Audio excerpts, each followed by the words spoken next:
कोई भी इस धर्म में चलने वाले को परास्त नहीं कर सकता। ये बात ध्यान से समझ लीजिए। जैसे कोई बहुत बड़ा तांत्रिक है और वो भूतों को वश में करने वाला है और तुम्हारे ऊपर भूत लगा दे, तंत्र के द्वारा मारण मूठ या कोई शाप या किसी तरह का अमंगल, ध्यान दीजिए, ये इस धर्म की बड़ी महिमा है। यदि आप भगवद आश्रित हैं, नाम जप कर रहे हैं, तो ना माया का कपट चलेगा, ना किसी का तंत्र तुम्हारे ऊपर चलेगा, ना किसी का कोई मारण मंत्र चलेगा, ना कोई भूतावेश तुम पर आविष्टित कर सकता है, ना किसी भी तरह की कोई विष आदि की। यदि आप सच्चे हृदय से भगवान की शरण में हो तो तुम्हारे ऊपर विष का भी प्रभाव खवाया जाएगा, विष वो हो जाएगा स्वास्थ्यवर्धक अमृत। गरल सुधा, गोस्वामी जी कह रहे, रिपु करहि मिताई, गोपद सिंधु अनल शीतलाई। जो भगवान का आश्रित जन होता है उसको विष भी अमृत हो जाता है। अगर उससे दुश्मनी करेगा ना कोई और उसका बुरा चाहेगा, वो जितना कुप्रचार करेगा, निंदा करेगा, उतने उसका यश बढ़ेगा। अगर वो आग लगा देगा तो उसके शरीर में चंदन से भी बढ़कर शीतलता का काम आग करेगी। जो भगवद आश्रित है, श्री हरिराम व्यास जी ने भी प्यारी जू के चरणों के आश्रित जनों को पुष्ट करने के लिए बताया कि राधा प्यारी के चरणारविंद शीतल सुखदाई, कोटि चंद मंद करत नख विद जुन्हाई। श्री राधा प्यारी के चरणारविंद शीतल सुखदाई। शाप ताप रोग शोक दारुण दुखारी, लाल इष्ट दुष्ट दलन कुंज भवन चारी। हमारी गोरी भोरी प्रियाजू के गोरे चरणारविंद का जिसने आश्रय ले लिया है, शरणागति ले ली है और राधा राधा नाम जप करता है, तो किसी भी ऋषि का साप उस पर लागू नहीं होगा। हरिराम व्यास जी कह रहे ये विशाखा सखी के अवतार है, कह रहे शाप कोई लागू नहीं होगा उसके ऊपर। ताप दैहिक दैविक भौतिक ताप उसका स्पर्श नहीं कर सकता। कोई भी पाप उसे अपने अधीन नहीं कर सकता।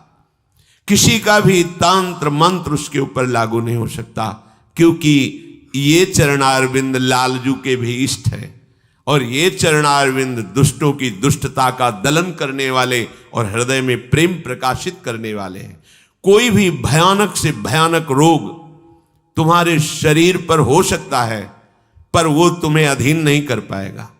शाप ताप रोग शोक, बड़ी से बड़ी हानि होने पर भी तुम्हें शोक स्पर्श नहीं करेगा। प्यारी जू के चरणों का जिसने आश्रय ले लिया है, ये ऐसा परम धर्म है कि इसके आश्रित को कोई भी तंत्र मंत्र मूठ मारण भूत प्रेत पिशाच पिशाचनी कोई भी नहीं स्पर्श नहीं कर सकता। ध्यान रखना। हाँ, अपना कल्याण कराने के लिए सामने आ सकता है, क्योंकि नाम जापक ही सबके कल्याण का सामर्थ्य भाव रख सकता। जो निरंतर नाम जप करता है उसमें सब सामर्थ्य आ जाती है। एक बार भाई जी से हनुमान प्रसाद पोद्दार जी समुद्र के किनारे बैठे नाम जप कर रहे थे, तो देखा एक सफेद पोशाक पहने हुए पाग बांधे हुए पारसी वेशभूषा में सामने खड़े हैं। भाई जी ने सदाचार के कारण कहा, बाबूजी क्यों खड़े हो, बैठ जाइए। तो उनका आप बोले तो मेरे में सामर्थ्य है आपसे बात करने की, डरना नहीं आप। भाई जी ने कहा मैं क्यों डरूंगा, आप कोई भयावह थोड़ी लग रहे हैं। बोले लग नहीं रहा, लेकिन भयावह हूं, मैं प्रेत हूं। भाई जी को कोई बात नहीं। जो भगवत भजन में ये सब कई जगह ऐसा घटना में गंगा किनारे जैसे श्मशान है, ऐसा नहीं कि प्रेत योनि नहीं होती, होती है, पर वो प्रभाव नहीं दिखा सकती। ऐसे प्रत्यक्ष देखा है। भाई जी ने कहा कि तो आप हमारे पास क्यों आए हो? बोले अपना उद्धार कराने के लिए। मुझे गीता कंठस्थ है, बहुत से शास्त्र कंठस्थ हैं, पर कुछ ऐसी मेरे से गलतियां हो गई जिनके परिणाम रूप मुझे प्रेत योनि प्राप्त हुई है। फिर मुझे आंतरिक संकेत हुआ है कि आप हमारा कल्याण कर सकते हो। भाई जी ने कहा तो बड़े आश्चर्य की बात है कि आपको गीता कंठस्थ है और फिर आप प्रेत योनि में गीता के एक श्लोक बोल दे तो प्रेत तो मुक्त हो जाता है। बोले मुझे से कुछ ऐसे भयानक अपराध हो गए, जैसे गुरुद्रोह है, वैष्णव अपराध, ये बड़े भयानक अपराध होते हैं। जब किसी का पतन होना होता है तो माया यही खेल खिलवाती है, क्योंकि और सब पाप हैं वो दरस परस अगनाश, गुरुजनों के संतों के दर्शनों से ही नष्ट हो जाते हैं। लेकिन संत द्रोह, नाम जापक, वैष्णव द्रोह, गुरु अवज्ञा, गुरुद्रोह, ये भयानक अपराध होते हैं, इनसे दुर्गति हो जाती है। तो अपना कल्याण करने के लिए कोई ऐसा भले नहीं तो किसी भी भक्त के सामने, भगवद आश्रित नाम जापक के सामने किसी का चेटक नहीं चलता है। मथुरा दास जी की भक्ति का प्रभाव, हजारों लोग अनुयायी, हजारों लोग शिष्य बन गए। तो अब वो तांत्रिक था, तंत्र मंत्र का उसे बहुत ज्ञान था। श्री मथुरा दास जी जिस नगर में रहते थे वहां वो जाकर अपना नाटक शुरू किया। उसने सब जगह प्रचार प्रसार किया, मैं गंडकी नदी में 12 वर्ष तक खड़े होकर के तपस्या करके आया हूं, केवल दूध का आहार करता था, उसके प्रभाव से शालिग्राम भगवान हमारे बस में हो गए। और आप सबको मैं दिखा सकता हूं कि शालिग्राम मेरे वश में है, देख लीजिए। सिंहासन लाता, बाहर रखता, हजारों की भीड़, ऐसे ऐसे करता तो वो ऐसे शालिग्राम उठते और नाचते हुए ऐसे ऐसे ऐसे फिर रख जाते, फिर ऐसे ऐसे ऐसे ऐसे। अब तो सबको आश्चर्य हो रहा, जैसे चुटकी बजा रहा वैसे शालिग्राम की बटिया ऐसे ऐसे ऐसे। लोग, भीड़ कटने लगी, क्योंकि अब जैसे राधा राधा कहो, कोई जंतुर नहीं है, कोई भस्म नहीं है, कोई वादा नहीं है, तो फिर कम वहां तो दिखाई दे रहा ना ऐसे, देखो ये सब तो लगता है ना कि हाँ। अब हमसे पूछो कि हमारे मन में क्या चल रहा है, हमें नहीं पता है।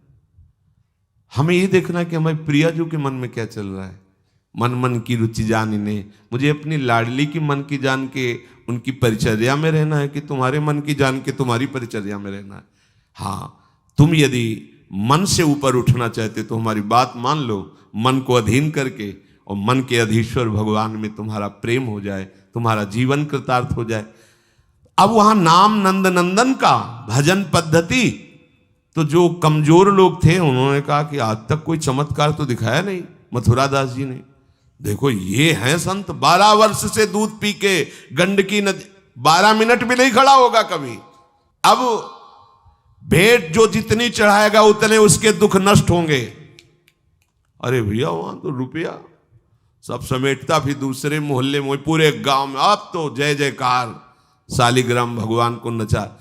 कोई सेवा की सामग्री लेने गए थे मथुरा दास जी की श्रीअंग सेवा में जो रहते थे संत जन, उन्होंने देखा, वो आए, बोले महाराज एक बड़ा चमत्कारी महात्मा आया, वो कह रहा 12 वर्ष से हम दूध पीकर गंडकी नदी में, वो ऐसे ऐसे करता तो तो बोले भैया भक्त तो हो ही नहीं सकता। भक्त भला भगवान को अपना प्रदर्शन क्यों बनाएगा, और उसके बदले में भेंट लेकर के, ये तो नाटक है भैया। वो देखे भी नहीं थे, बोले ये तो नाटक है, कोई संत ऐसा नहीं कर सकता, कोई भक्त ऐसा, कोई संप्रदायाचार्य से दीक्षित वैष्णव मार्ग में चलने वाला, ये तो अपराध है। तो उनका महाराज जी तो हजारों लोग वहां प्रभावित हो रहे, अच्छा है भगवान उस रूप में। बोले नहीं महाराज, फिर सत्य मार्ग के प्रकाशित करने के लिए आप यहां विराजमान, अगर उसका कपट पाखंड चला तो हजारों लोग धोखे में हो जाएंगे, चलो आप एक बार उसके सामने। तो उनका कि यदि हम उसके सामने गए तो उसका सब ये दुकान बंद हो जाएगा। बोले महाराज जी आप जरूर चलो, क्योंकि आपके चलने से यदि लोगों की श्रद्धा भगवान में वास्तविक लगे तो आप भी तो यही चाहने के लिए यहां गांव में वास कर रहे हो। उनको बड़ा दुख हुआ कि एक तो उसको दुख होगा, उसका नाटक बंद होगा, दूसरा कि वो जान क्यों नहीं रहा है जिन भगवान को तुम नचा रहे हो, अगर वास्तविक उनके तुम सेवक बन जाओ तो तुम्हें सब कुछ प्राप्त हो जाएगा। शालिग्राम भगवान श्री हरि ही है, कोई और नहीं है। पर बहुत जब उन्होंने कहा तो कहा चलो अच्छा, तो पाए परि गए लेके जाए ढिग ठाढ़े भये, चाहत फिरायो पे न फिरे सोच पर्यो है।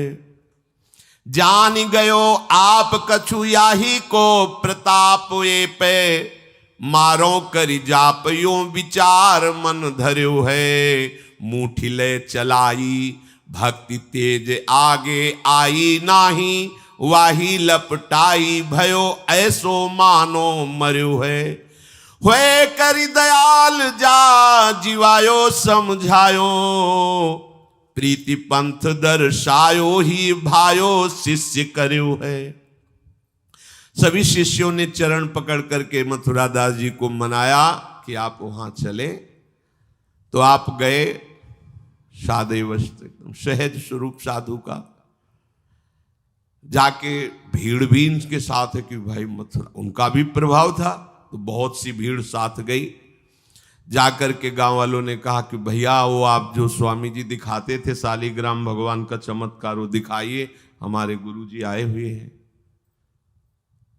ये तो उसने जाना था कि महिमावान है तभी तो वो आया था, पर उसको ये पता नहीं था कि हमारा प्रोग्राम इनके सामने नहीं चल पाएगा, क्योंकि भगवान नाम जापक के आगे कोई तंत्र मंत्र, कोई श्राप पाप ताप ये सब नहीं, वास्तविक जो भगवत मार्ग में है। अब उसने निकाला सिंहासन और पूरा सब शालिग्राम जी को, तो केवल चुटकी ही बज रही थी, शालिग्राम भगवान वहीं बैठे थे। हर प्रयास कर लिया, कोई चमत्कार नहीं। लोगों ने कहा कि दिखाओ ना, अब ये हमारे गुरुजी हैं, गांव में रहते हैं। अब भक्त की निष्ठा के सामने भगवान को भी छोटा बनना पड़ता है। इतने महान भगवान भक्त बलि जी के सामने बामन बन के भीख मांगने के लिए गए। भक्ति निष्ठा जीत सकते थे, आज्ञा दे सकते थे, ना आज्ञा दी और ना विजय प्राप्ति की। भिक्षा में मांग करके दिया माता अदिति को कि आपकी चाह है कि राज्य पद देवराज को मिले, तो आपकी आराधना से मैं जाऊंगा, पर वो मेरा भक्त है, ना युद्ध करूंगा ना आज्ञा दूंगा, पर मांग के लाऊंगा। भगवान भिक्षुक बन के गए। भक्त के आगे नौटंकी नाटक कहां चल सकता है? अरे जुगनू तब तक चमकती रहे जब तक सूर्य प्रकट नहीं होता। सूर्य प्रकट हुआ तो लाखों जुगनुओं का कोई मतलब नहीं रह जाता। नौटंकी नाटक, ये साधुता का भेष धर के कितने दिन चलेगा? जिस दिन पोल खुलेगी ना, उस दिन सब नष्ट हो जाएगा, सब नष्ट हो जाएगा। लोग परलोक तो पहले ही नष्ट हो चुका था।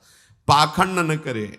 हम कह रहे तुम्हें धन चाहिए, तुम्हें सम्मान चाहिए, राम राम भजो, कृष्ण कृष्ण भजो, हरि हरि भजो, विश्व नमन करेगा, ईमानदारी से भजो। हमने ऐसे संत भगवान देखे, ककहरा नहीं पड़े, कुछ नहीं जानते, बस एक ओम, दुई ओम, तीन ओम, चार ओम ऐसे जपते, और लोग न्यौछावर थे, सीधे सरल ओम ओम, राम राम, कृष्ण कृष्ण, साफ सिद्ध। कबीर दास जी जैसे वहां पर राम राम राम राम। श्री स्वामी सत्संगानंद जी महाराज बक्सर, बस इतने। जब कोई बेटा राम राम, ऐसे लगते थे कि मतलब इनको पी जाएं, अपने हृदय में रख ले। इतने दुलारे वयोवृद्ध थे, ऐसा सुंदर रूप, ऐसी कोमलता, ऐसा आकर्षण, बस राम राम राम राम। अरे प्रभु के नाम में क्या नाटक करने की जरूरत क्या है? पाखंड कर। प्रभु महालक्ष्मीपति हो, तुम्हें लक्ष्मी ही चाहिए तो वो सब दे देंगे। काहे को नाटक करे? काहे को किसी को भ्रम में डाले? तुम भ्रम में हो, दूसरे, अरे भैया तुम राम राम जपो, कृष्ण कृष्ण जपो, तुम्हारा मंगल इसी, बस इसी में मंगल होगा, दूसरा मंगल कर ही नहीं सकता। अब उनके प्रभाव से उनका कुछ नहीं हुआ। अब तो लोग कहने लगे दिखाओ ना, इसका मतलब तुम नाटक कर रहे थे। अब सबके सामने उसका मान नष्ट हुआ, उसका सब तंत्र बेकार हो गया। कुछ लोगों ने कहा पकड़ो और मारो इसको, पीटो, बहुत नाटक करके रुपया कमा लिया, सब छीन लो, धन छीन लो। किसी ने कहा मार पीट के इससे न्यायाधीश के पुलिस डिपार्टमेंट को दो। ये मथुरा दास जी ने सबसे कहा देखो अगर हमको लाए हो तो हमारी बात मानो, इनको किसी भी तरह का कष्ट मत दो, कोई भी बंधन नहीं, और उनसे कहा, भैया आप जिसका नाटक कर रहे हो ना, अगर सत्यता से इसे मान लो तो जिन लोगों ने रुपए चढ़ाए ये बहुत थोड़े हैं, वो तुम्हें निहाल कर देगा। सत्यता से भजन करो, ये काहे को नाटक करते हो। इतना कह के वो चले गए। पर उसको समझ में नहीं आया। उसने कहा, अच्छा तुम अपनी दिखा दी, अब मेरी देखना। सबके बीच में कहा, तुमने अपनी दिखा दी, अब मेरी। मूर्ख को समझ में नहीं आता। उसने कहा, ठीक है तुमने दिखा दिया, अब कल सुबह तक तुम देखना कि मैं तुम्हारा क्या करता हूं। क्योंकि उसे मारण का प्रयोग आता था। अब ये क्रोध उत्पन्न हो जाए तो राक्षस बना देता है, और क्रोध उत्पन्न होता है कामना से, और उसकी कामना सब नष्ट हो गई ना, सब किया कराया सब माटी हो गया, क्योंकि लाखों लोग प्रभावित हो रहे थे। अब वो क्रोध के वशीभूत होकर तामसी जप करने लगा। तामसी जप होता है विनाशकारी। अपवित्र सिद्धियां उसके पास थी। पवित्र सिद्धियां भी होती है जो दूसरों का मंगल करती हैं, अपवित्र सिद्धियां होती हैं जो दूसरों का नाश करती हैं। उसने मारण विद्या का अनुष्ठान किया, जिसे देहाती भाषा में मूठ कहते हैं। आज मैं इस अभिचार से उस महात्मा का सर्वनाश कर दूंगा। भूल भूल भारी भूल। जो साधु की मीच तक है वो उसी मीच से मरता है। ये तो समझ में ही नहीं आया। सरस्वती जी को देवता और ब्रह्मा जी सब प्रार्थना कर रहे हैं कि अयोध्या वासियों की बुद्धि तो बदल दी, वापस गए। भरत जी आ रहे हैं, इनकी बुद्धि बदल दो, नहीं भरत जो कहेंगे वही राम करेंगे। तो दिमाग पलट गया है भरत की बुद्धि। अरे प्रभु का इशारा था, इसलिए अयोध्या वासियों की बुद्धि बदल दी। भरत जी के विषय में सोचोगे भी तो नष्ट हो जाओगे। महाप्रेमी भरत के विषय में सोचना ही तुम्हारे लिए अमंगल हो जाएगा। और हम क्या, करोड़ों सरस्वती भी हो तो भरत की भाव भरी भक्ति में बाधा नहीं पहुंचा सकती। अब उसने प्रारंभ किया बैठ करके आसन में मूठ का। एक खप्पर जैसी आकृति प्रकट होती है और उसमें जाजुल्यमान तेज होता है, और वो जहां जाएगा तो जिसके पास जाना है वहीं शुरू हो जाएगा उसका खून पोकना, नीचे से शौच द्वार से मुंह से वो खून की उल्टी आना, उसके पहुंचते पहुंचते, और जहां पहुंची तो वो नष्ट हो जाएगा, मर जाएगा और वापस चली जाएगी। वहां जाके प्रमाण देगी कि हम काम कर रही हैं। वहां भक्तों ने देखा कि एक खप्पर में आग जलती हुई राउंड राउंड ऐसे गोला होता, तो जाके कहा मथुरा दास जी ये उसकी चलाई हुई मूठ है, तुम कुछ परेशान मत हो, यहां कुटिया की डेहरी में भी प्रवेश नहीं करेगी। अब वो आकर के मारण बस वहां घूम रहा है। मथुरा दास जी निकल के आए, हाथ जोड़ा, क्योंकि सब मंत्र सब सिद्धियां भगवान की, तो ना चाहे पवित्र हो या अपवित्र हो, तो उन्होंने कहा तुम सर्वज्ञ भगवान की ही शक्ति से संपन्न हो, तुम जानती हो कि हमारा कोई अपराध है क्या? अगर अपराध है तो हम बाहर निकल के आते हैं, आप हमें नष्ट कर दो। यदि अपराध नहीं है तो जिसके द्वारा किया गया उसको दंड दो। तुरंत मूठ वापस हुई, कोई मंत्र मंत्र नहीं पड़ा, तुरंत वो मारण वापस हुआ। उधर शुरू हो गया उसका खून, नीचे से ऊपर से, जैसा इनके जैसे काशी नरेश को जब पौंड्रक राजा के साथ भगवान ने उद्धार किया तो उसके लड़के का नाम था सुदक्षिण। वो पंडितों से विला बोला, ऐसा मारण प्रयोग कर सकते हो कि द्वारिका को मैं द्वारिकाधीश नष्ट कर दे। मंत्र में ताकत होती, पर उनको ये पता नहीं था जिससे मंत्र प्रकट हुए भला उन पर कैसे प्रभाव चले। उन्होंने कहा हाँ, तो उनका भारी दक्षिणा देंगे। तो काशी में अनुष्ठान शुरू हो गया और प्रकट हुई कृत्या। ऐसा नहीं, मंत्रों में ताकत होती है। पर भगवान शिव ने प्रकट होकर कहा था कि जो ब्राह्मण भक्त नहीं है, जो ऋषि भक्त नहीं, उसी पर ये मारण का प्रयोग काम करेगा, अन्यथा नहीं। तो भगवान का नाम ही नमो ब्रह्मण्य देवाय गो ब्राह्मण हिताय च। अब मारण कृत्यारूप रखकर द्वारिका को जलाने के लिए गई। द्वारिकावासी भागे, भगवान से कहा, भगवान ने सुदर्शन जी को आज्ञा किया करो हिसाब। भगाते हुए कृत्या को ले गई, तो कृत्या ने पहले उन ब्राह्मणों को मारा तो दक्षिण को मारा। फिर सुदर्शन ने कृत्या को नष्ट किया और पूरी काशी में आग लगा दी। ये भागवत में वर्णन है। भगवत भक्त या प्रभु के ऊपर कोई मारण चलेगा क्या? वो मारण उसी बाबा जी के पास जो नौटंकी कर रहे थे शालिग्राम के नचा, अब तो त्राहिमाम मच गया। और वो संत भगवान गए, क्योंकि पता था कि बचेगा नहीं, मंत्र का प्रयोग है। गए और भगवान नाम उच्चारण किया, कृष्ण कृष्ण कृष्ण। नंद नंदन के उपासक थे। और मूठ से कहा शांत हो जाओ, भक्त की आज्ञा का पालन हर मंत्र करेगा, क्योंकि मंत्राधिष्ठात्र भगवान का दास है। शांत हो गई मूठ। और उनसे कहा भैया देखा, तुम्हारा ही मंत्र तुम्हारे को अभी मार देता, अब सुधर जाओ। मतलब मृत्यु दशा को प्राप्त हो गए थे। संतों के हृदय में बदला लेने की कहीं कोई वृत्ति नहीं होती। संत कभी नाराज होते हैं तो उसमें मूल देख लेना आप विचार करके।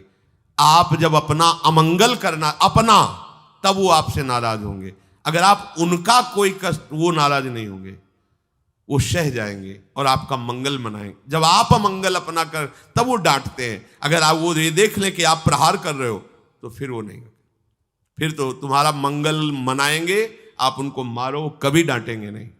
बड़ा कोमल चित्त संतों का होता है। संतों के हृदय को केवल संत ही जान सकते हैं।